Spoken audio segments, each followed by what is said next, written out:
sobretudo, a disposição não intelectual, mas uma disposição de fé, e nos colocarmos submissos àquilo que a palavra de Deus nos apresenta. Alguém já disse isso e eu gosto muito, e eu penso que não pode ser de maneira diferente.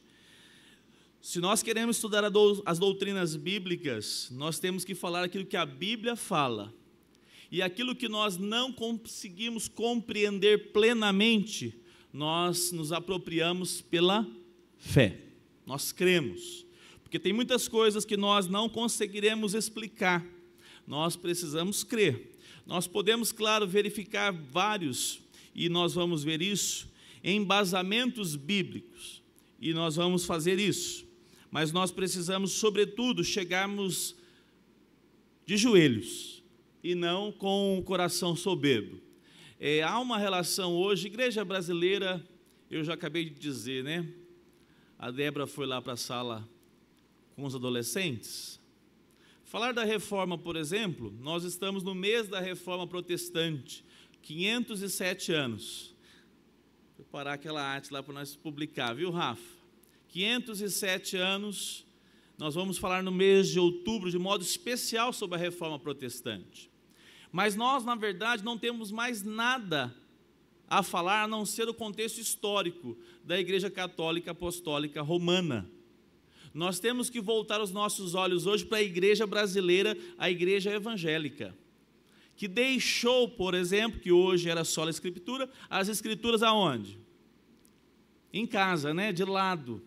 E nós temos vivido um contexto onde as igrejas são norteadas por homens carismáticos, homens de influência, manifestações e revelações procedentes da parte de Deus, e tudo isso tem feito uma grande, a expressão seria uma grande tragédia para a igreja brasileira.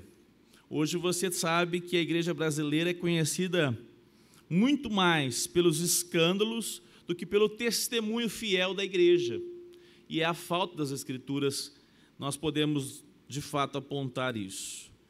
Deixa eu ver se eu vou dar uma chance para ele, Paulo, se ele melhorar esse barulho, senão vou desligar ele. Amados irmãos, só um, tá, Antônia? Só um. Porque senão nós deixava ele com barulho. Né, Antônia? Amados irmãos, então nós vamos começar a falar sobre algo que domingo passado eu comecei uma boa introdução bíblica, mas que eu fui inclusive domingo, foi domingo? Não, foi na segunda, na terça, a nossa irmã, não vou citá-la para não ficar constrangendo ela, porque ela falou, pastor, eu fico com vergonha. Pode parar com isso, né? E ela falou, pastor, tem algumas perguntas que eu fiquei pensando sobre o tema. E eu falei assim, que bom, porque nós não temos todas as respostas, mas nós desejamos que você seja um estudioso, uma estudiosa da palavra de Deus, porque tem muitas maneiras de vir à igreja, não tem? Tem jeito, inclusive, de ficar contando quantos quadradinhos tem em cada lugar aqui, ó. E ir embora sem entender nada, e muito menos preocupado em compreender alguma coisa. Não quer e não faz. Isso é triste, porque a igreja brasileira está acostumada com isso. Antigamente as pessoas diziam assim, qual que você é? Eu sou católico. Não, o quê? Está cheio de igrejas hoje, e pode ser, infelizmente, o caso da nossa, de evangélicos não praticantes, porque não estudam a palavra de Deus, não querem estudar, e são estimulados a estudar, mas tanto faz como tanto fez. E uma coisa é como lá pelo menos deveria ser na faculdade, só faz aula, só conclui o curso com excelência, quem quer. Formar é outros 500. Agora, fazer com excelência vai na verdade, necessitar que a pessoa pesquise, que a pessoa estude antes, que a pessoa se debruce em assuntos que ela tem mais dificuldades. Não pode ser apenas uma mera especulação, mas você precisa aprofundar-se nas Escrituras Sagradas. E eu tenho chegado a uma conclusão que é inevitável. Cada cristão só cresce, só desenvolve, se estiver estudando a palavra de Deus. Senão, não cresce, não desenvolve, e continua com os mesmos comportamentos, porque talvez também não tenha nascido de novo. Então, isso é muito sério para nós nos nossos dias.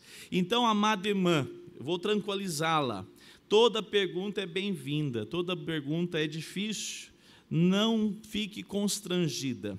Inclusive, hoje nós vamos fazer diferente. Eu vou pedir que você segure a sua pergunta, se for possível você anote, se vai que você esquece, mas eu quero deixar para o final, para que a gente possa apresentar vários pontos, e depois nós vamos no final conversar. Aquilo que nós conseguimos responder, nós vamos responder com a base bíblica, e eu sempre faço uso, mais uma vez, sobre esses textos. Nós temos que recorrer a Deuteronômio 29, 29. As coisas encobertas pertencem a quem? A Deus. Decora esse versículo aí para você ser um crente, que alguém já disse, estudar sobre a eleição que Deus faz pode promover uma tristeza ou uma insegurança na fé. Pelo contrário, nós temos na palavra de Deus a segurança que Deus nos chamou, nos elegeu, não olhando para você segundo os seus méritos, mas segundo o favor que nós chamamos graça. Eu gostaria que você pensasse sobre essa palavra. O que é graça? Então você vai refletindo aí, graça, essa expressão que nós às vezes falamos, mas não analisamos o quanto ela é importante. E nós vamos falar bastante então sobre a graça de Deus. Eu gostei bastante de uma fala do pastor Franklin Ferreira, que ele cita Lutero dizendo que Deus utiliza de 3 luzes. Lutero disse isso. A primeira luz, ele utiliza a luz da natureza. Você olha para os céus, você olha para a terra, você olha para todas as coisas criadas, você olha para toda então a criação que Deus formou, e você tem um conhecimento de Deus. A Bíblia diz isso, ela aponta isso. Inclusive como o homem sendo indesculpável, porque ele olha para o céu e todos os dias a lua está no lugar, o sol está no lugar, o oxigênio continua sendo produzido, e o homem vive debaixo dessa criação maravilhosa de Deus. Mas para ter conhecimento salvador, o homem precisa de uma segunda luz, que é a chamada por Lutero luz da graça. Com a luz da graça, nós conseguimos discernir de fato quem é o Salvador, quem é aquele que veio para nos salvar, o Deus que estava escondido, mas que por meio dessa graça se revela, e é por meio dela que nós temos o entendimento das nossas faltas, nós compreendemos a nossa pecaminosidade, a nossa fraqueza, e é por meio dessa luz, a luz da graça, que nós podemos ver o favor de Deus sobre as nossas vidas. Mas ele destaca que tem uma terceira luz, que é a chamada luz da glória. Eu achei muito interessante isso. E que nós mesmos salvos, nós caminhando com Cristo e com a palavra de Deus, muitas coisas nós só entenderemos, nós só saberemos o dia que nós estivermos desfrutando da glória eterna do nosso Salvador Jesus Cristo. E isso faz toda a diferença, porque a nossa caminhada aqui, ela não pode ser apenas uma mera especulação, Ela é mais do que qualquer especulação, ela é uma certeza, ainda que eu não compreenda tudo, porque eu sei em quem eu tenho crido. Eu conheço, eu sei que Ele é fiel para um dia revelar tudo aquilo que eu hoje não compreendo plenamente. Ainda que a gente possa esboçar, mas a gente não compreende plenamente. Então, a partir dessa perspectiva que Lutero traz, nós vamos falar a respeito desse tema. Até então, onde os reformadores surgiram, e principalmente Lutero, ele vai apresentar, e nós sabemos que Lutero ele foi um homem que defendeu a eleição, ou, eu não vou usar ainda o termo predestinação, porque é a mesma coisa, praticamente não tem diferença, mas nós vamos ver com Calvino. Mas Lutero vai dizer, o homem é salvo segundo a ação de Deus em salvar. E quem ele combateu com essa afirmação e essa doutrina bíblica? Quem foram os primeiros a serem confrontados por essa afirmação? Ó, a pista, hein, divino? Lutero. Quem ele estava combatendo?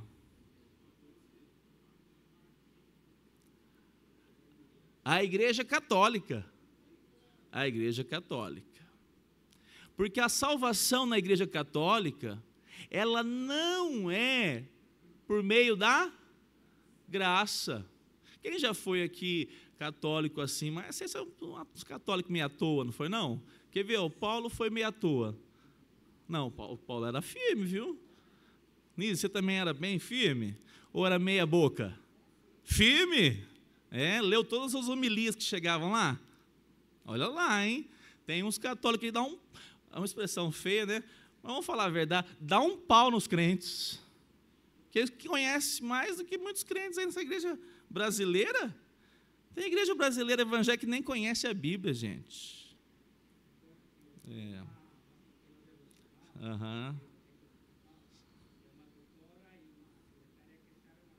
Exato. Hoje, sobretudo, os chamados carismáticos, vocês, os crentes que não apertam o pé não, né? Sobretudo, por quê? Porque eles sempre creram numa doutrina chamada semi-pelagianismo. Eles são salvos por Cristo, mas eles precisam cooperar de maneira a produzir e a alcançar por méritos próprios. Ou seja, há uma participação entre Cristo e o homem. E é por meio desse esforço do homem, permanecendo o homem nas suas boas obras, que ele vai alcançar a salvação. Então, quando Lutero voltou-se para as Escrituras, ele analisou os textos bíblicos, ele disse, a salvação pertence ao Senhor. Abra sua Bíblia em Jonas. Você conhece o livro de Jonas? Olha aqui que Jonas, o profeta 2:9, deixa eu ver se é 2:9.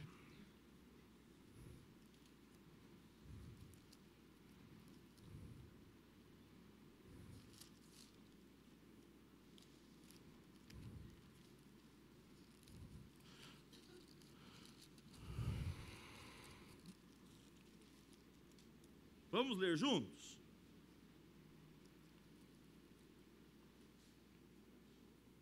Encontraram?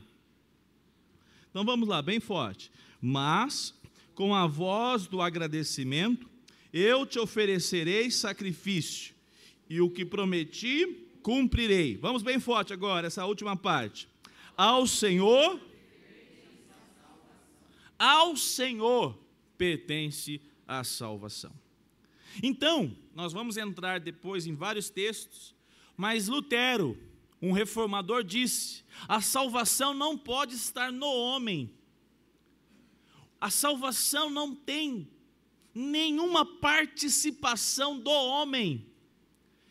Nós vamos falar muito bem isso, porque nós sabemos que após o homem ser iluminado pelo Espírito Santo, experimentar do novo nascimento, ser justificado, adotado por Deus, quais práticas essa pessoa deve andar, qual que é o nome teológico que nós chamamos disso, qual que é o processo que ela vai viver? É o processo da santificação, exatamente. Mas a santificação é pós o homem ter sido alcançado pelo favor de Deus. E é isso que nós temos em Lutero.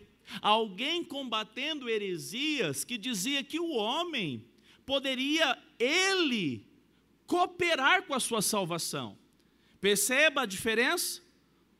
Notem a diferença? A salvação pertence ao Senhor. A santificação, quem está atuando na sua vida, e também nós chamamos de responsabilidade do homem. Quem está atuando na vida de alguém que foi eleito por Deus e que já experimentou o novo nascimento? O Espírito Santo. E esse homem, essa mulher tem a responsabilidade de responder. Nós vamos inclusive falar sobre isso também. Mas notem, quando os reformadores surgiram, a primeira coisa que eles pegaram foi as Escrituras. Porque não tem como falar de salvação monergística, ou seja, a salvação que procede de Deus, sem as Escrituras. Sem as Escrituras nas mãos, meus irmãos, nós não ouviremos o que Deus de fato revelou na sua palavra. E é por isso que os homens eram, de certa forma, levados de um lado para o outro, de certa forma não, plenamente, justamente por não ter as Escrituras em mãos. Então, amados, notemos agora aqui, para nós caminharmos, como nós temos João Calvino, que é um reformador também, ele vai trabalhar de maneira mais detalhada, e nós vamos ver que ele é chamado um reformador, porque ele vai dar destaque à soberania de Deus. Essa é uma das marcas desse reformador chamado João Calvino. Nós temos até ali todo esse entendimento que só havia dois caminhos.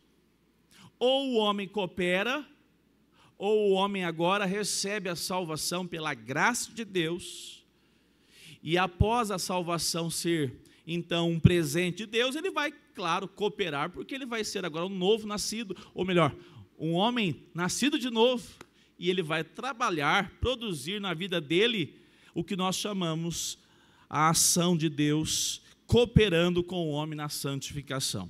Mas notem, nós temos até então algo assim, um tranquilo divisor. Nós temos essa doutrina, sobretudo semi-pelagianismo, que é crer que Jesus salva, mas o homem tem que fazer alguma coisa, boas obras. E depois surge uma turma que vai escrever, nós não vamos aprofundar nisso hoje, que é os ensinos, não foi ele que escreveu, mas sim alguns discípulos dele, que é Armínio. Esse teólogo e os seus discípulos vão dizer não, ao homem pertence a decisão de dizer, não, eu que quis Cristo. E qual vai ser o argumento? Que Deus anteviu que ele teria fé, e por isso creu. Essa é a afirmação dos chamados arminianos. E no caso, no Brasil, são maioria.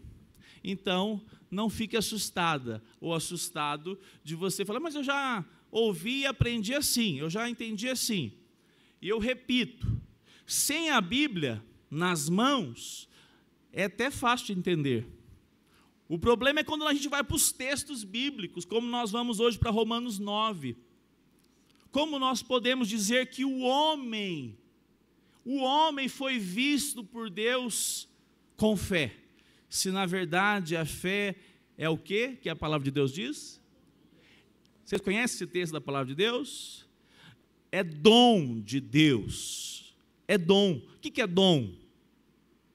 É um presente, não é algo que o homem por sua própria capacidade possui.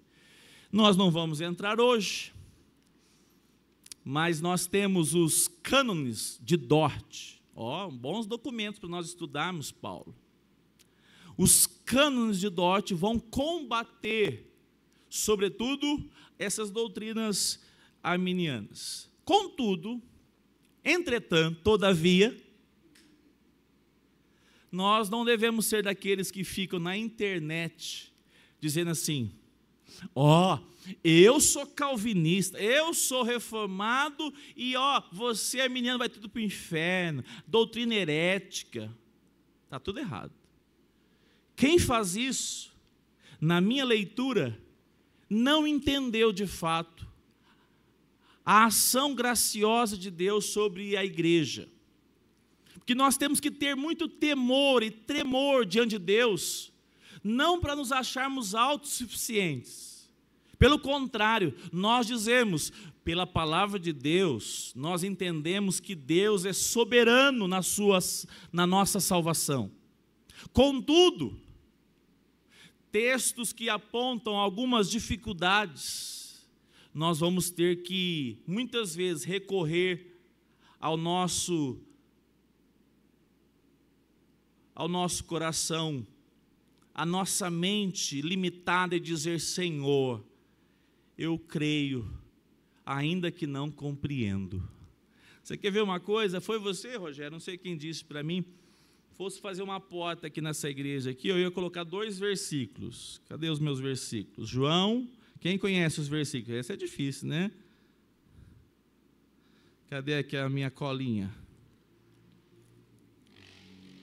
Ô Rogério Gomes, você que tem uma voz potente, leia para nós aí os 2 versículos, Rogério, e vamos ver como é que você construiria essa porta.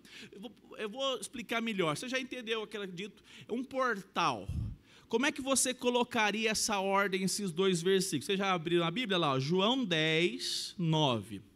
Você vai ler 2 versículos, Rogério Gomes. João 10, 9 e João 6, 44. E eu vou te dar uma porta para você construir. Eu gostaria que você colocasse, segundo o que nós entendemos, e sobretudo a dificuldade que nós temos, muitas vezes nós temos que reconhecer a dificuldade de compreendermos plenamente, mas como que nós construiríamos essa porta? Eu quero destacar qual lado do versículo qual lado da porta você colocaria os versículos. Então vamos ler junto. O Rogério vai ler para nós, por favor, Rogério.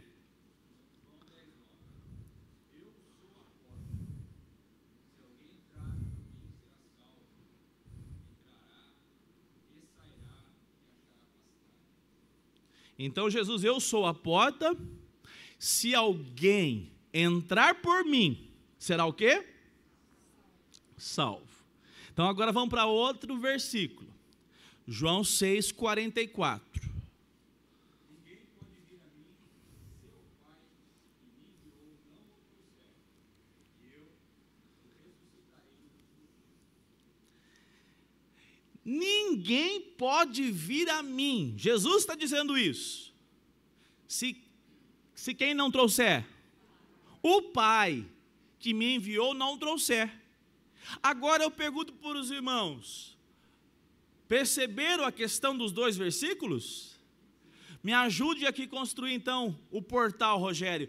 Se fosse na entrada da igreja aqui, do lado de fora ali, nós colocaríamos qual versículo? O primeiro? Me dê um argumento por quê, Paulo?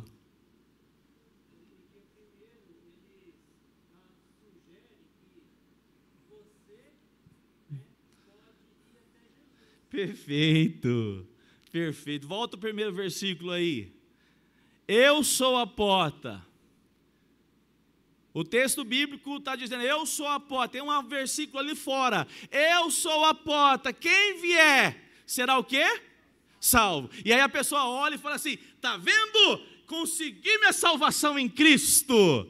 Aí ele passa pela porta, mas aí ele olha novamente para cima, do outro lado, coloca agora o outro versículo 6, 44. Aí ele olha e lê assim, ninguém pode vir a mim, se o Pai que me enviou não o trouxer. Olha, que paradoxo! Parece que o homem toma a decisão, mas nós sabemos que quem traz o homem pecador na presença de Deus é quem? É o próprio agir soberano de Deus. É diante desse dilema que nós temos que caminhar com o quê? Um coração humilde. Um coração humilde. Não cabe a soberba de dizer, mas olha, tá vendo? A gente tem que ficar discutindo na internet, quem está certo, quem está errado. Olha, irmãos, eu vou dizer uma coisa. O que tem de teólogo de internet, no Brasil é coisa impressionante. Ao invés de analisar que nós temos muitas vezes limitações para compreender plenamente tudo.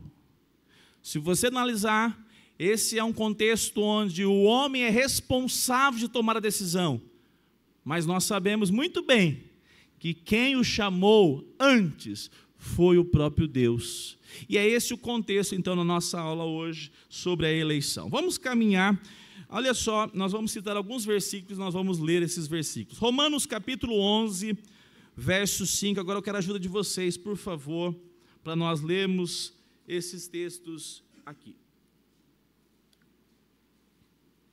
Algum irmão ou irmã pode ler bem forte, por favor? Por favor, me ajudem, leiam com firmeza, mas leiam com participação ativa, meus irmãos, nesse momento de estudo da escola dominical. Vamos lá, Romanos 11, 5.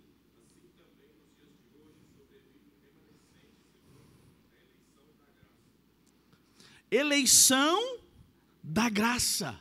Assim também, nos nossos dias, nos dias quando o apóstolo Paulo escreve essa carta, não é uma eleição segundo os méritos. Paulo está escrevendo aos romanos, mas eles eram judeus que moravam lá na cidade de Roma. Os judeus sempre se orgulhou, Uli, sempre se acharam assim, não, nós somos autossuficientes, nós somos o povo de Abraão, nós somos o povo da linhagem sangue azul. E Paulo escreve dizendo, olha, na verdade, é um remanescente, é um grupo, não é todos, não são todos. Todo Israel foi salvo? Todo Israel era eleito de Deus? Não, não. Tanto é que Paulo vai dizer que quem é judeu não é na carne, mas sim por se apropriar pela fé, crendo no que o Messias viria, ou reconhecendo que o Messias chegou. Senão você tem que dizer que como é que chamava o sumo sacerdote, como é que é o nome dele mesmo?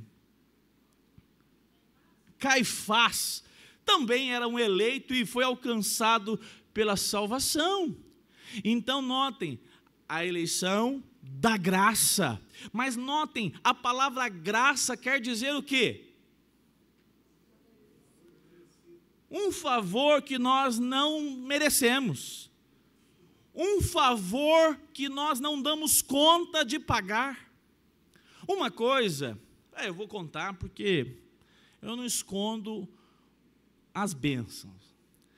O Jonathan entregou uma marmita para mim chegar em casa esses tempos atrás, que deu para comer até no domingo à noite. Eu fiquei do sábado ao domingo à noite pensando assim, Edna, Camila, mas que bênção, hein? Que bênção. E olha, mesmo com o constrangimento do meu amado irmão Jonathan falando, pastor, aqui a lei é, leva cheia e volta cheia. Eu olhei bem para ele e falei assim, irmão, você conhece a graça? Porque se for por graça eu levo, se não, irmão, não vai dar para competir não, não vai dar não. Você pensa menino chorando, nesse momento eu segurando, cozinheira estressada, não dá não, irmão, não é muito difícil. É brincadeira, mas para expressar que nós sabemos bem que esse tipo de graça não é como você que levou vantagem e você fala assim, nossa, a pessoa fez isso por mim, eu fiquei tão constrangida, eu preciso fazer alguma coisa por ela também. Como se você pudesse comparar a sua ação em resposta, sendo, digamos assim, proporcional ao que ela fez por você. Essa graça é o favor que você jamais dará conta de pagar. Você será eternamente grato, porque você recebeu a graça. É assim que nós temos que observar a palavra de Deus quando fala a respeito da nossa salvação. Graça. 1 Coríntios capítulo 27. 1 Coríntios 1, 27 e 28. Vocês me ajudem com os textos, tá?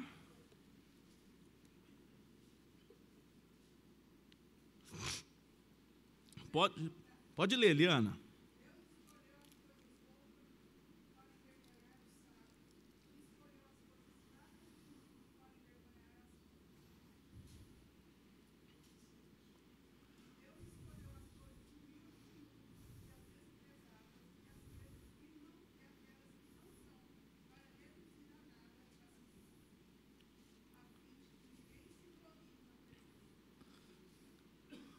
Amém? Notem o que o texto está dizendo. O texto está dizendo que Deus escolheu pela sua capacidade, foi isso? Porque você teria um discernimento teológico, intelectual, você tem uma capacidade diferenciada, foi por isso que Deus te escolheu? Não, na verdade chama de você de fraco. O texto está dizendo que nós somos fracos. E quem está escrevendo o texto é um dos maiores filósofos e teólogos que já existiu.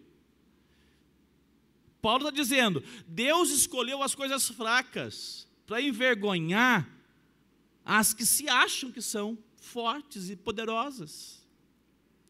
Quando você vai estudar um contexto filosófico, por exemplo, Paulo está pensando nisso. Você já imaginou a capacidade intelectual que havia nesse contexto do mundo greco-romano? A Grécia teve grande influência, filósofos poderosos. Uma certa carta, ele chega a dizer assim, eu não me apresento e não converso com vocês por meio de sabedoria humana, pelo contrário, mas pela loucura da pregação da cruz, da palavra de Deus. Ele está dizendo, nós temos que passar de fato por tolos e fracos, porque é justamente nós, sabendo que a nossa capacidade intelectual não é necessariamente em nada evidenciada na salvação, que nós nos apropriamos pela fé. Não é algo assim, nossa, que capacidade que você teve de entender o Evangelho, hein? Que mente iluminada. Não, pelo contrário, as mentes mais iluminadas, como foi Paulo, como foi Lutero, como foi Calvino, como foi Spurgeon, como foi Jonathan Edwards, diziam, Deus nos escolheu segundo o seu beneplácito, segundo a sua vontade, e escolheu pessoas simples, que não podem jamais, ainda que tivesse capacidade mais extraordinária humana, não pode se comparar à grandeza e o poderio de Deus. E no final, novamente o verso 28, Felipe, finalzinho dele, para que, 29, a fim de que ninguém o quê? O apóstolo Paulo, que era o bambambam, ele deveria ser, ou poderia ser um alto sumo sacerdote, poderia ser um fariseu renomado. Acho que seria mais fácil ele ser um fariseu, né, no contexto que ele já era. Ele diz, a fim de que ninguém se glorie na presença de Deus. Vamos ler outro texto, que é 1 Pedro, capítulo 1, verso 2. Encontrou? Já leia aqui na frente, por favor. Ou na sua Bíblia aí também.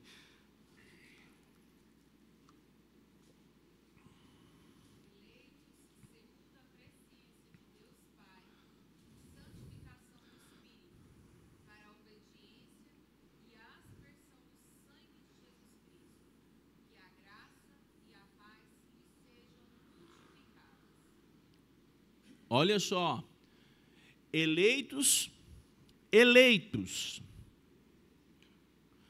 Uma das coisas que qualquer estudioso das Escrituras, a não ser a igreja evangélica brasileira, porque aí eles não conhecem Bíblia, eles vão para o culto do David Leonardo, então, isso aí você deixa para lá. Mas a igreja séria, os nossos irmãos em Cristo arminianos, e não é esses fraquinhos não, são gente como, cita um aí, Jonathan, quer ver? O amigo lá de Whitefield, o amigo de George Whitefield, que ele era arminiano e Whitefield era reformado, John Wesley.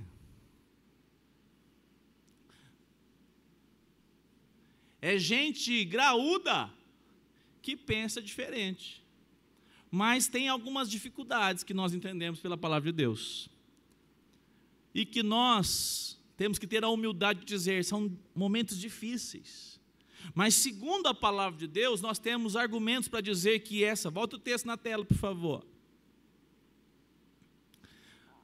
Qualquer pessoa séria, eu repito, qualquer igreja séria que estuda a Bíblia, não rejeita a eleição. Os nossos irmãos arminianos, eles não negam a eleição. Olha lá, como é que vai negar a eleição? Olha lá, está escrito lá, ó. Aí nesse versículo eles utilizam da presciência, e nós temos uma explicação, que essa presciência de Deus nos viu quando nós estávamos aonde ainda? Substância informe. O vento foi depois. O vento estava muito adiantado já. É igual hoje. Você já fez ultrassom na Angelina, Uli? Já viu algumas imagenzinhas? Um dia nós olhamos para a Olivia assim no ultrassom, falei, gente, já dá para ver o narizinho. Para Deus, o vento é muito perto. É muito fácil. Deus viu o homem, o ser humano, antes dele existir. E essa relação de presciência, Deus conheceu, Deus amou, Deus desejou ele para si.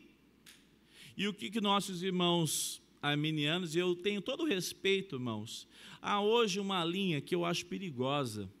Eles são assim, doutrinariamente orgulhosos, eu não gosto disso.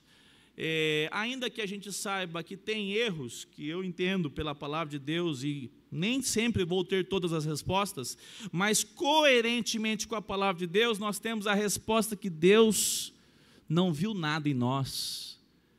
Deus não anteviu nada, porque o homem não tinha nada para que Deus pudesse se agradar dele. Fala, Rogério Gomes.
Uhum. Uhum. Exato.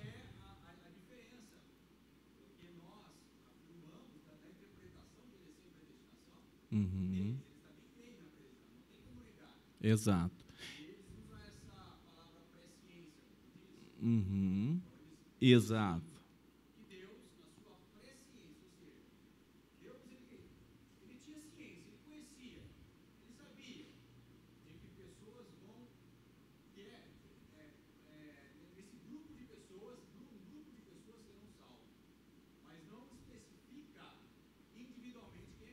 Uhum. E o que chama a atenção é porque nós não negamos a igreja invisível, nós sabemos que tem uma igreja dentro da igreja, porque como nós podemos saber quem é quem aqui? A gente analisa pelos frutos, mas tem uns que ficam bem escondidinho, tem uns que se puder, eles ficam velados a vida toda, só Deus para saber. É por isso que uma das manifestações que tem um novo nascido, ou melhor, alguém que nasceu de novo, é alguém que está envolvido de maneira onde a sua santificação é revelada, onde a alegria de estar no culto, onde participarmos e valorizarmos a palavra de Deus. É alguém que você conversa hoje e converteu hoje, nasceu de novo hoje. E daqui a 3 anos, você vai conversar novamente com ele e você percebe que é outra pessoa. Porque houve um crescimento, uma progressão, tanto nas decisões pessoais, nas escolhas de vida, como no processo de parecer mais com Cristo. É esse meio que nós sabemos que é a igreja do Senhor. Mas, de fato, essa relação aonde Deus anteviu e viu alguma coisa em nós vamos ver que nós não temos base bíblica para isso. E nós vamos ver que Deus viu e anteveu, Ele viu a sua vida e sabia que você estaria terrivelmente encrencado, não só aqui, como eternamente, porque o seu coração é corrupto. O homem não pode se voltar para Deus. Então nós vamos continuar aqui com alguns textos. Vamos lá, 2 Pedro, capítulo 1, verso 10.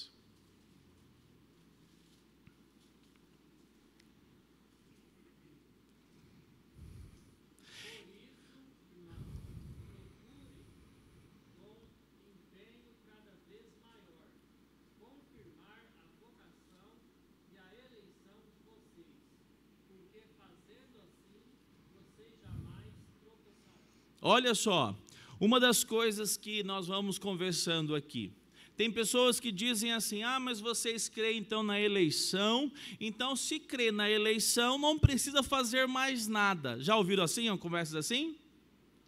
Quem já ouviu, pelo amor de Deus? Que bom que vocês estão vivos aqui e convivendo com o povo. Tem que apresentar esse versículo para ele. Olha só o que o texto diz, que nosso irmão Paulo leu. Por isso, irmãos, procurem com o quê? Com preguiça, empenho cada vez maior, confirmar.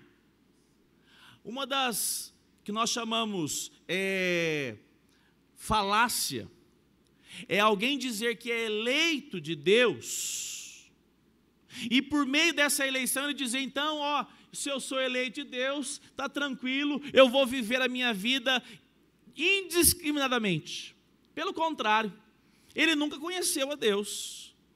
Porque o texto está dizendo, Paulo está dizendo, olha só, essa Pedro, dizendo essa carta a pessoas comuns. Ele está direcionando essa carta à igreja que ouve ele. Quem vai ter o discernimento em se posicionar são os eleitos, porque os que não são, não vão se apropriar disso. Pelo contrário, eles vão viver cada vez mais segundo a sua própria maneira de viver, que é em pecado, sem discernimento de pecado, sem ojeriza do pecado, sem temor a Deus. É assim que vive alguém que não nasceu de novo. Mas quem nasceu de novo e é eleito de Deus, olha como é que ele vive. Verso 10. Com empenho cada vez maior. Irmãos, me preocupa isso, Rogério Gomes.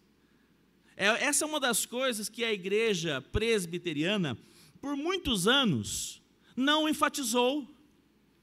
Quanto mais tempo você tem de igreja, quanto mais tempo você está ouvindo o evangelho, mais responsável você é. Porque nós deveríamos progredir na nossa carreira cristã.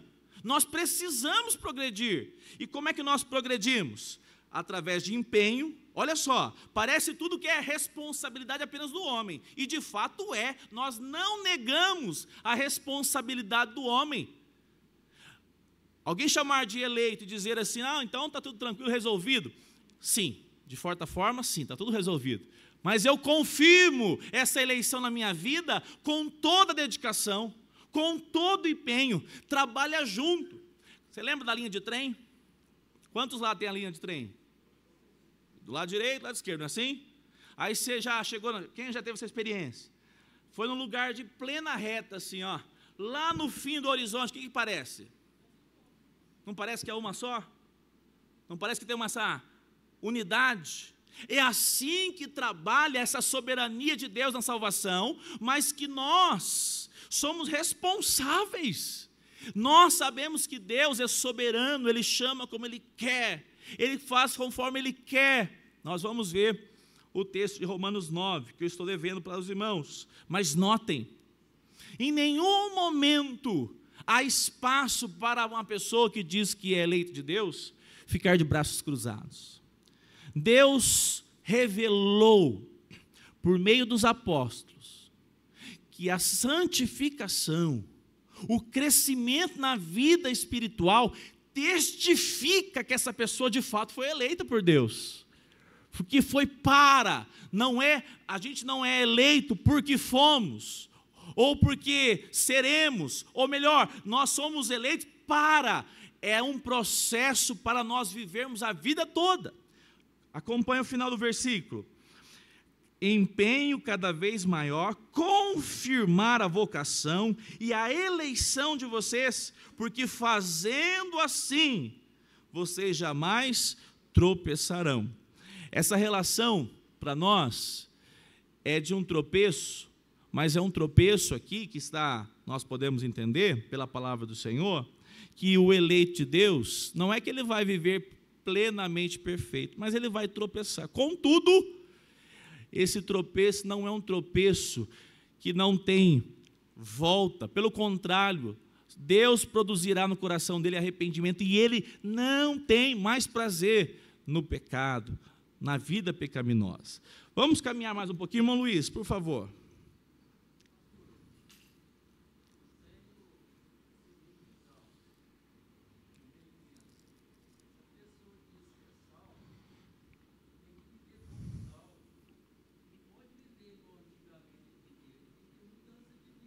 Senão nunca foi, né? Exato. Não tem espaço para outra coisa. Essa conversa que a pessoa... Eu sempre digo aqui de vez em quando aqui uns exemplos assim, ó. Você tem um filho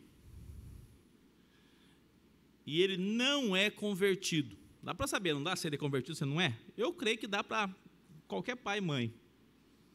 Mas você gerou aquele menino. Talvez, muitos casos aqui, você se converteu depois, inclusive. Mas você pode dizer para Deus, Deus, entretanto, o Senhor revelou-se a mim. Então, eu tenho conhecimento da salvação. Eu desejo para os meus filhos. E eu, irmão Luiz, tenho um chamado como eleito de Deus. viver a minha vida com santidade, com compromisso com Deus. E na vida dos meus filhos, eu não sei, mas eu creio. E tem aquele texto que diz assim: eu e minha casa. Eu me aproprio de alguns textos assim que diz da família. Eu vou morrer se for preciso, mas dizendo: Senhor, ela é eleita do Senhor, produz conversão na vida dela, traz ela para a tua presença, porque o Senhor pode. E eu louvo o teu nome, porque essa salvação pertence ao Senhor, não a ela. Se fosse a capacidade dela ou do pregador, você já pensou como é que é responsável alguém que tem o poder de convencer a sua filha, o seu filho? Nosso Deus, ele tem que ser realmente um exegeta perfeito, porque se ele falhar alguma coisa, a sua filha não vai entender, o seu filho não vai entender a salvação. Ah, irmãos, como é confortante saber que ao Senhor pertence a salvação, e ele revela-se. Ele se revela a quem ele assim quiser. Muito pode a súplica do? Caminha com esse texto no seu coração. E a santidade. Vamos lá para Romanos 9, porque esse é o texto base para nós aqui. Não dá tempo, Uli. É muita coisa, Uli. Vamos lá. Romanos 9, 11. Vamos ler comigo? E os gêmeos ainda não eram nascidos, nem tinham feito bem ou mal, para que o propósito de Deus, quanto à eleição, prevalecesse, não por obras, mas por aquele que, quando foi dito a Rebeca, o mais velho será servo do mais, como está escrito. Vamos juntos. Amei, porém desprezei Esaú. Que diremos então? Que Deus é injusto? De modo nenhum, pois ele diz a Moisés: terei misericórdia?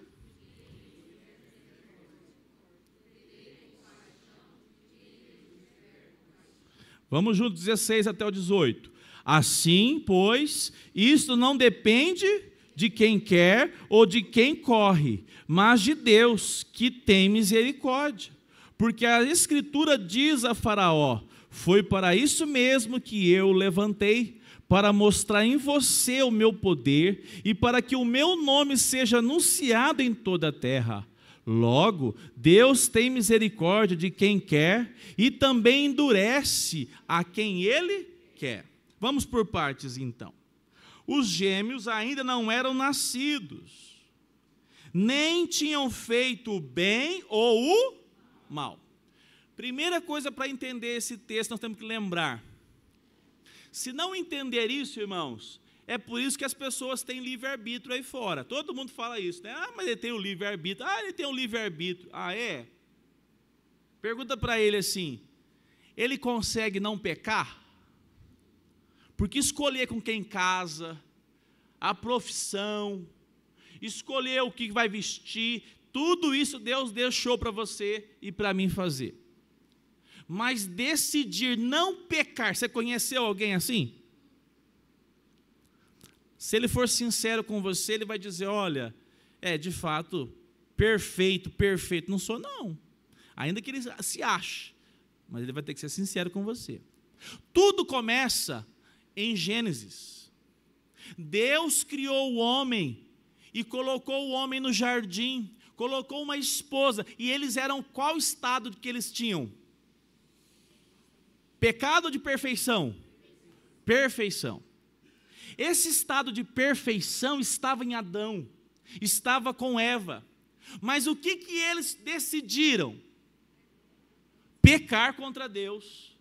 Tomar daquele fruto condenou toda a raça humana.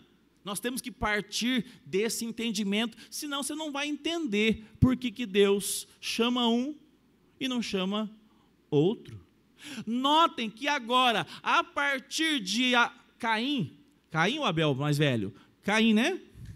Caim e Abel, eles são o que agora? Qual o estado deles agora? Pecadores. Nasceu já em pecado, Não precisou fazer nada, porque os pais, Adão e Eva, já estavam em pecado. Aí agora você está pronto a observar como Deus trabalha segundo a palavra do Senhor. Notem, o texto diz que os gêmeos não eram nascidos. Paulo, no capítulo 8, ele vai deixar de maneira teórica como Deus trabalha segundo o seu querer a eleição. Mas agora ele dá um exemplo clássico. Diz o texto: eles não tinham feito nem o quê? Bem ou mal.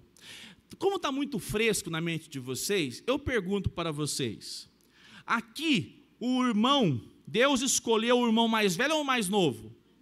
O mais novo. Deus escolheu o mais novo e falou assim: eu quero trabalhar com o mais novo. Eu pergunto para vocês conhecem quem é o irmão mais novo? Quem é? Jacó. O texto diz que esses dois, olha só, Jacó e quem é o outro? Esaú. Segundo essa perspectiva de Gênesis, Esaú e Jacó são o quê?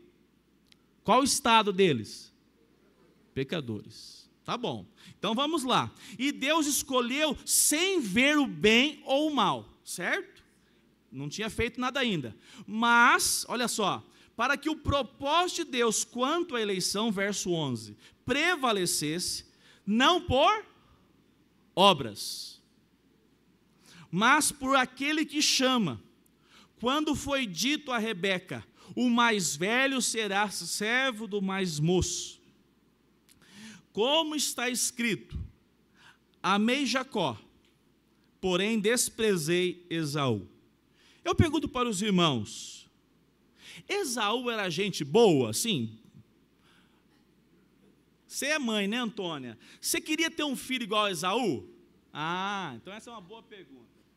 Você queria, dona Anaís, um filho igual a Esaú? Não, ninguém quer. Mas eu pergunto para você, cadê agora o pai, o Ronaldo, um homem experiente, o Luiz, o pastor Hugo, o Moisés Alves. Você queria ter um filho, homem, igual Jacó? Como pai? Quem quiser aqui não conhece o texto bíblico, é. O que Jacó foi para o pai, Rogério? Ele falou: seu pai, aqui quem está aqui não é Jacó, não, aqui é Esaú, aqui, ó, o meu pelo aqui, ó. Você queria ter um filho igual Jacó? Ninguém queria, né, irmãos? Notem, quem que merecia a salvação? Nenhum dos dois. Ah, agora vocês entenderam. Eu vou fazer uma ilustração aqui que ela não é plena nem completa, mas eu ouvi pelo nosso estudo do Franklin, achei bem interessante, vou trabalhar alguns detalhes diferentes. A eleição acontece assim, né? Uma relação de Deus, nós vamos depois para o texto. Imagine uma relação de pessoas acusadas. Todo mundo cometeu vários crimes e estão ali presos. Mas, tendo em vista que todos estão condenados e estão numa cadeia, o carcereiro é o diabo. Ele está feliz, ó, tem muita gente aqui. Quando o juiz olha para todos, qual é a sentença? Já está a sentença julgada. Qual é o nível? Ou melhor, qual que seria qual que é a palavra? A sentença. Obrigado, Lisa. Qual é a sentença deles? Condenado. Quantos? Todos. Mas aí o juiz decide: olha, eu quero salvar alguns. Mas quantos? Muitos.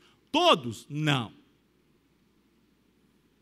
Então o juiz vai lá e fala assim: ó, quem matou pouco aqui? Ah, foi aquele, foi aquele. É assim que ele salva? Não. Ele diz assim: eu quero salvar vários. E eu vou chamar conforme a minha graça. Não vou comparar se ele tem mais crimes, menos crimes, poucos crimes, mas vou chamar conforme a minha graça. Quando o juiz salva centenas que estão lá dentro e tira para fora, e salva essas pessoas, eu pergunto para você: Deus foi injusto com os outros? Qual é a sentença dos outros? Condenados. Não havia nada que o homem pudesse reivindicar dizendo: olha, eu sou tão bonzinho, eu sou tão, digamos assim, olha, suficiente através da justiça humana. Pelo contrário, o homem, a partir de Adão, ele está em pecado. Alguém, até uma boa pergunta, mas por que Deus então permite? É verdade. Qual o propósito? Boa pergunta. Deus podia já ter eliminado da face da terra todos os seres humanos? Então o viver, apesar de tudo isso, já é uma graça de Deus, inclusive nós chamamos de graça comum. O homem experimenta de família, o homem experimenta de capacidade intelectual, o homem, ele usufrui dos bens materiais que conquista aqui, ainda que sejam condenados porque pecaram e estão em pecado. Vamos para o texto. Amei Jacó, porém desprezei Esaú. Notem o versículo 14. Que diremos então? Que Deus é injusto? Olha a resposta que nós temos. A resposta que alguns estudiosos vão dizer no original, que seria a mais expressiva, segundo o pastor, como é que ele chama? Fugiu o nome dele. R.C. Sproul diz o seguinte: Deus o livre. Deus não é injusto, porque se tivesse lá gente inocente, aí ele seria o quê? Injusto. Mas eles não estão no estado de inocência, eles são culpados. Agora, notem, o texto diz: que diremos então, Deus é injusto? De modo nenhum, pois ele diz a Moisés: terei misericórdia? Misericórdia, nós podemos notar, esses que foram tirados da condenação eterna, Jesus não pagou a obra que ele fez na cruz ao carcereiro, não, viu, gente?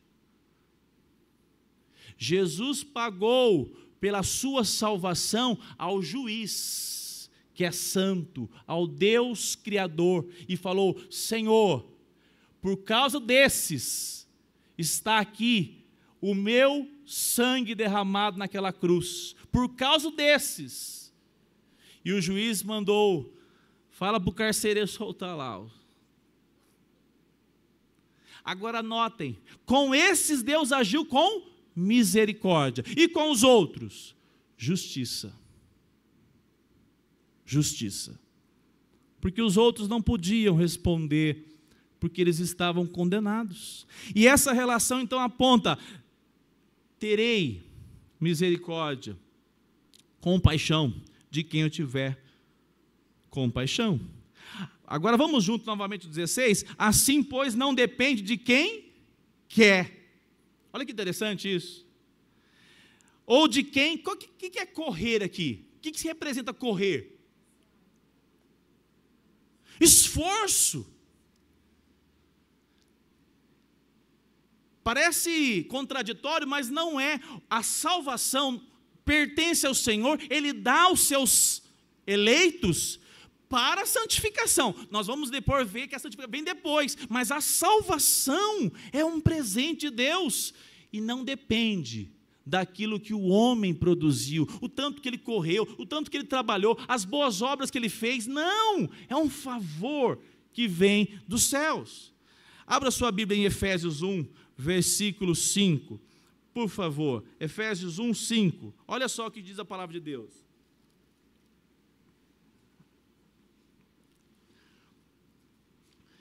Efésios, abra sua Bíblia, vou esperar. Grifa aí no seu texto. Vamos ler juntos, o 5 e o 6, Felipe, por favor, Rogério. Então vamos lá. Nos predestinou. Isso aqui é um ponto importante, o Rogério disse agora há pouco. Deus nos predestinou para Cristo. Teve um papa, apesar que ele tinha umas coisas interessantes, mas teve um que veio aqui visitar há pouco tempo atrás e falou assim, ó, fora da igreja não há... Vocês já ouviram essa frase? Assinado embaixo, heresia. Igual as igrejas evangélicas hoje. Iguaizinhas. Se você não fizer essa oferta e esse dízimo, essa oferta tripla, não tem salvação para você, vai continuar a maldição hereditária na sua casa. As igrejas católicas ficaram no chinelo, perto do que nós vemos hoje nas igrejas evangélicas heréticas. Traz um envelopinho ungido, e Deus vai abençoar lá o seu menino. Isso mesmo, dona Fábio, nós tínhamos que levar tudo embora para a igreja, porque senão era maldição. Envelope vazio em casa é maldição. Alguém já vivenciou isso aí? Só eu, Deus tenha misericórdia de vocês. É triste, irmãos.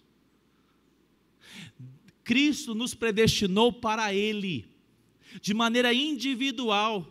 Nós lemos um texto, inclusive foi o profeta Jeremias, o Rogério me perguntou essa semana também. Deus não trabalha no atacado, Deus trabalha de maneira individual. Jeremias, o próprio Isaías disse assim, eu sou homem de lábios impuros, mas Deus o chamou. Saulo era um perseguidor, mas Deus o chamou. Deus trabalha de maneira individual, mas chama para Ele. E quando nós entendemos isso, nós sabemos que a nossa salvação está em Cristo. E a partir de Cristo, nós caminhamos como o povo de Deus. Então vamos voltar aqui. Nos predestinou para Ele para sermos adotados. Nós somos recebidos como filhos, adotados como seus filhos por meio de Jesus Cristo, segundo o quê? O propósito de sua vontade. Não é de você, irmão. O máximo que você pode fazer é responder esse chamado, porque o próprio Deus que despertou seu coração. É por isso que o cristão tem maior, é aquela palavra, irmão Luiz, o cristão verdadeiro tem maior responsabilidade, porque agora que ele foi chamado por Deus, ele não pode mais retroceder, ele não pode viver a vida, não, mas agora a minha vida está segura em Cristo, pronto, está tudo resolvido. Agora que começa a caminhada, a salvação, a chamada, a eleição, o momento de sermos reconhecidamente eleitos de Deus é o início da caminhada. Tem um processo. Nós somos adotados, nós fomos colocados como filhos, nós fomos justificados e nós somos chamados para crescer em santidade, que é o processo da santificação. Mas então, acompanhando aqui mais um texto, o 6 já foi? 6, para louvor. Importantíssimo. Volte mais um pouquinho, Rogério. 5, finalzinho. Segundo o propósito de sua vontade, agora o 6. Vamos juntos. Para louvor da glória de sua graça. Por isso que você vê alguém descrente, ou alguém dificultoso na fé, você fala, Senhor, abraça ela com a tua graça, revela-te a ela, Senhor, alcance ele, Senhor, com a tua graça. A quem nós deveríamos, eu já falei isso aqui lá na chácara, e Deus está respondendo minhas orações. Eu falei, Senhor, só envia os eleitos para semear, que eu não quero bode, nem cabrito, só quero ovelhinha. Aí uma turma de Mato Grosso passou aqui lá para a segunda, tu vai tirar presbiteriano, vamos ficar aqui. Se eu pudesse, eu escolhia só os eleitos para chegar aqui e falar assim, vou receber esse camarada, esse não.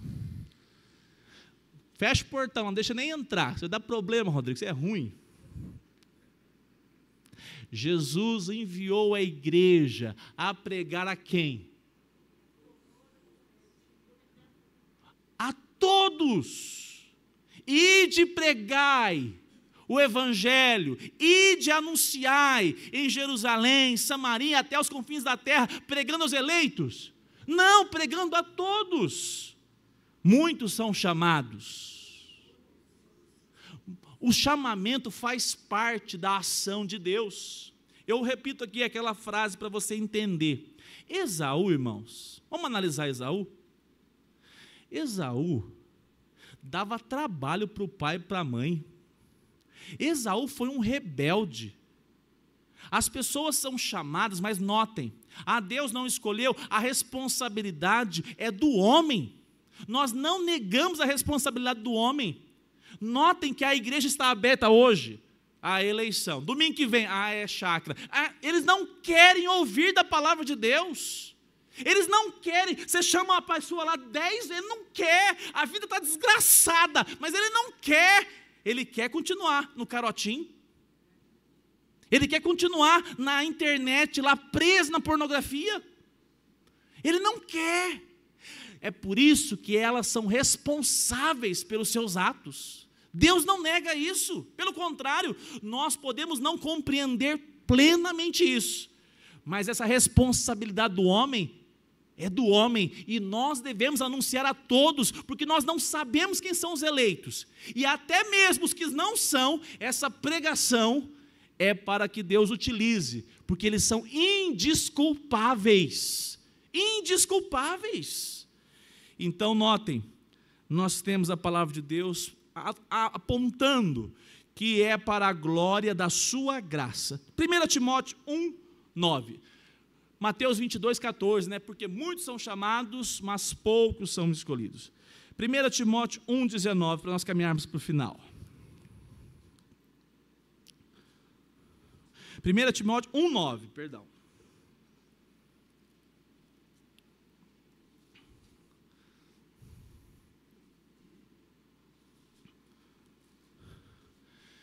Tendo em vista que não se promulga lei para quem é justo, mas para os transgressores e rebeldes, para os ímpios e pecadores, para os iníquos e profanos, para os que matam o pai ou a mãe, para os homicidas. 2 Timóteo, então, eu errei a referência. 1:9. Leia para mim, Rogério Gomes.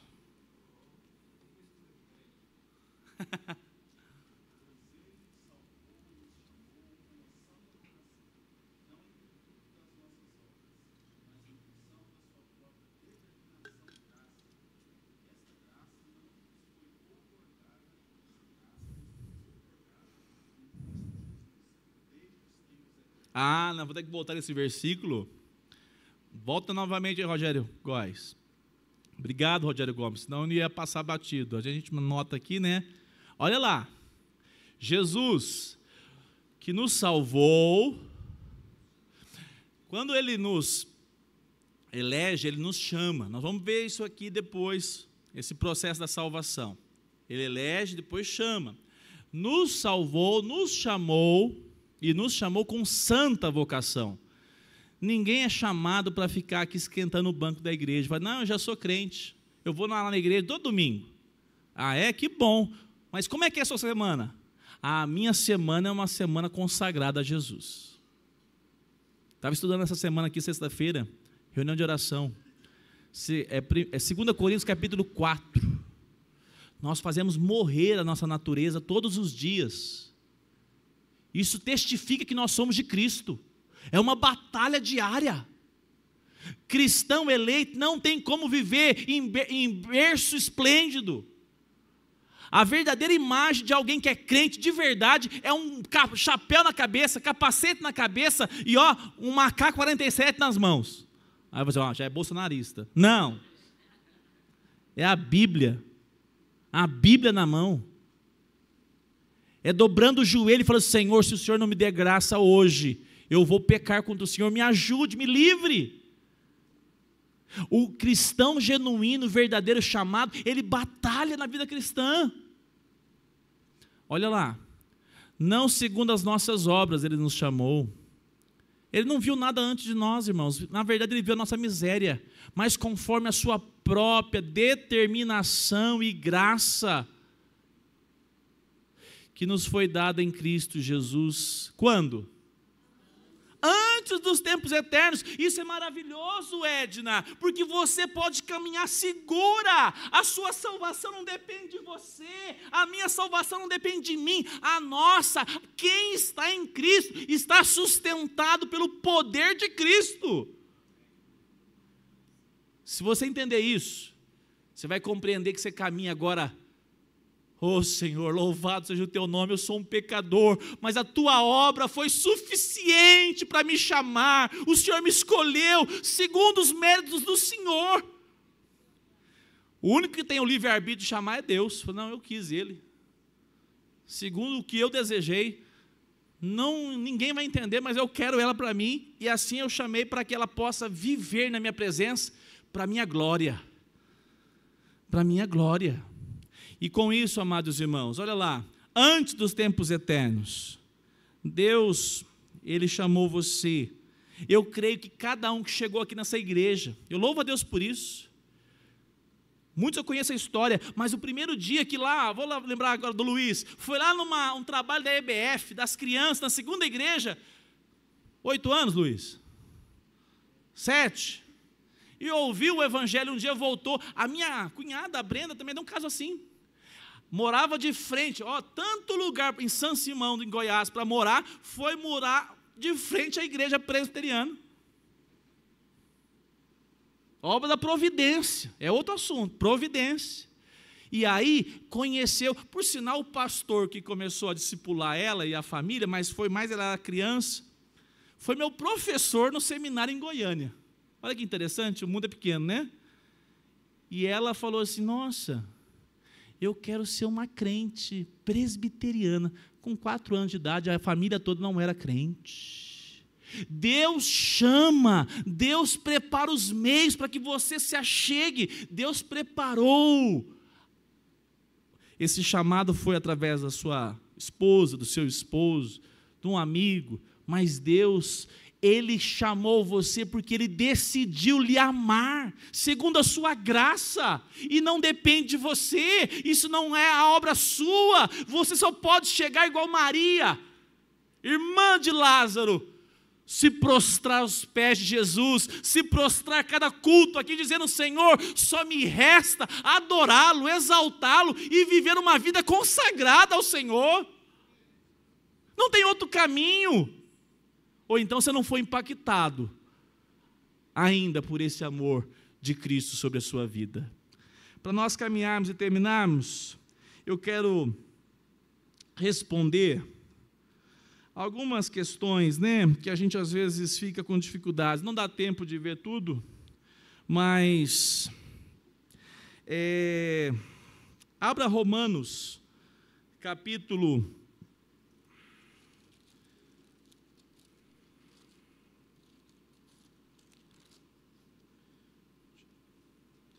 'Deixa eu só confirmar aqui um detalhe.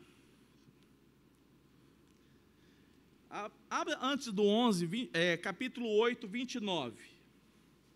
8, 29 e 30.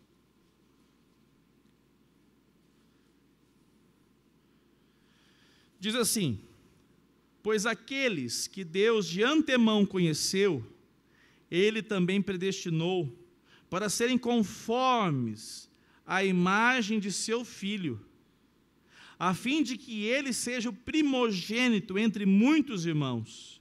E aos que predestinou, a esses também chamou, e aos que chamou, a esses também justificou, e aos que justificou, a esses também glorificou. Louvado seja o nome do Senhor, porque essa obra começou em Deus e vai terminar na sua vida em Deus. Ao Senhor pertence a salvação. Você pode me perguntar, pastor, mas por que eu demorei tanto? É verdade.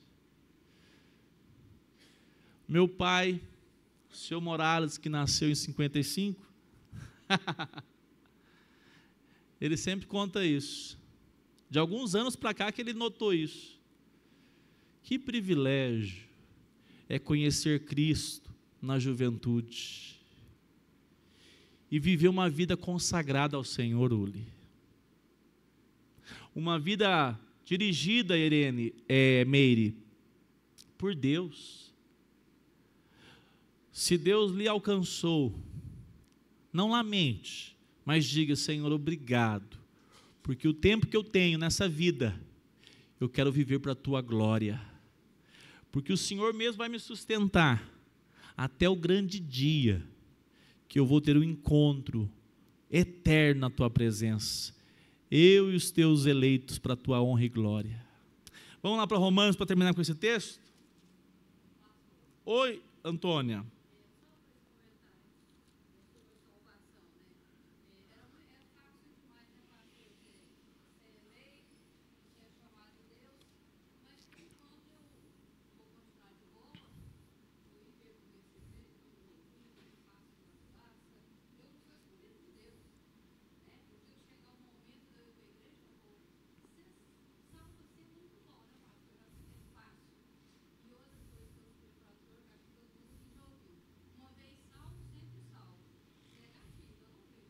Uhum.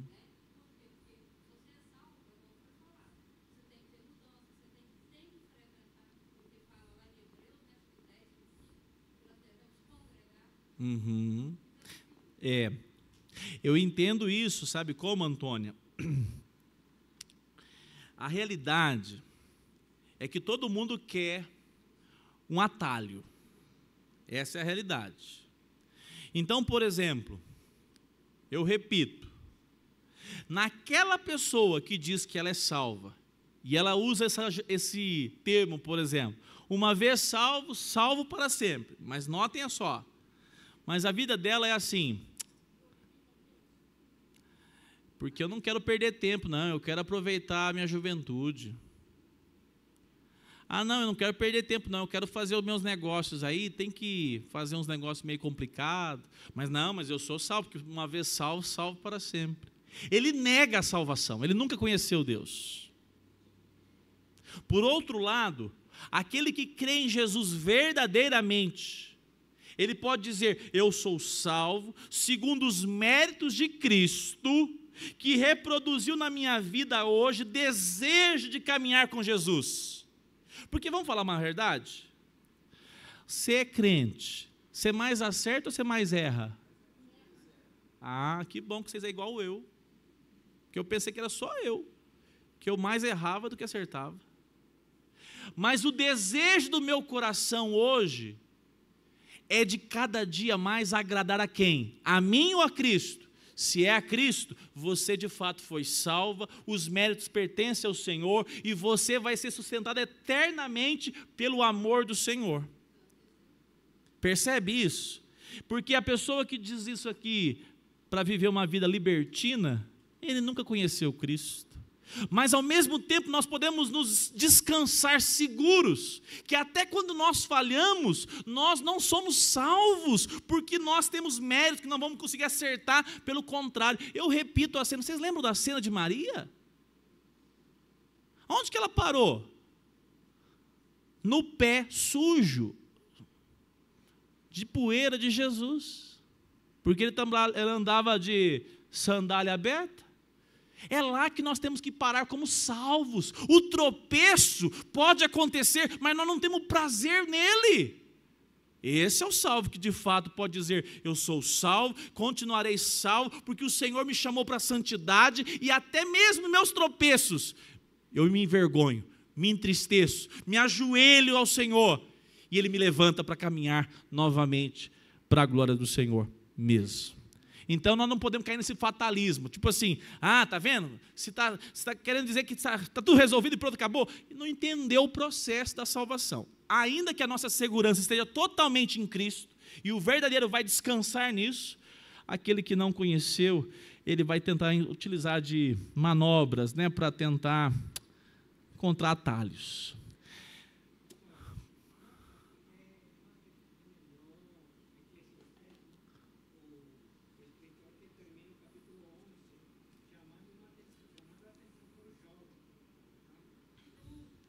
Isso.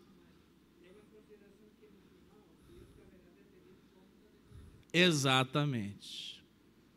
Exatamente. É um privilégio nós respondermos ao chamado do Senhor. A nossa confiança está que Ele vai nos sustentar sempre até o dia da glória, mas nós não descansamos enquanto não vemos a ação de Deus nas nossas vidas. É por isso que essa relação é soberana e nós não negamos a nossa responsabilidade. Não negamos, porque Deus utiliza a responsabilidade do homem para condená-lo. Como é que nós vamos negar a nossa responsabilidade para a nossa vida de santificação? Vamos ficar em pé e vamos ler esse versículo para terminar, Romanos 11, 33 até o 36. Vamos juntos? 33, 11, 33. Vamos lá. Ó profundidade da riqueza, tanto da sabedoria como do conhecimento de Deus. Quão inexplicáveis são os seus juízos e quão insondáveis são os seus caminhos. Pois quem conheceu a mente do Senhor, ou quem foi o seu conselheiro, ou quem primeiro deu alguma coisa a Deus, para que isso lhe seja restituído? Porque dele, e por meio dele, e para ele são todas as coisas. A ele seja a glória para sempre. Amém. Então nós sabemos que Deus, com sua soberania, sua glória, um dia vai nos revelar: por que, Senhor, eu sou um miserável pecador. Talvez a gente vai ter um entendimento claro, mas sempre sabemos que foi porque o amor de Deus nos alcançou. Louvado seja o nome do Senhor. Alguém gostaria de perguntar? Pode perguntar, porque qualquer coisa a gente vai dobrar o joelho aqui e orar bastante, para Deus ter misericórdia de nós, né?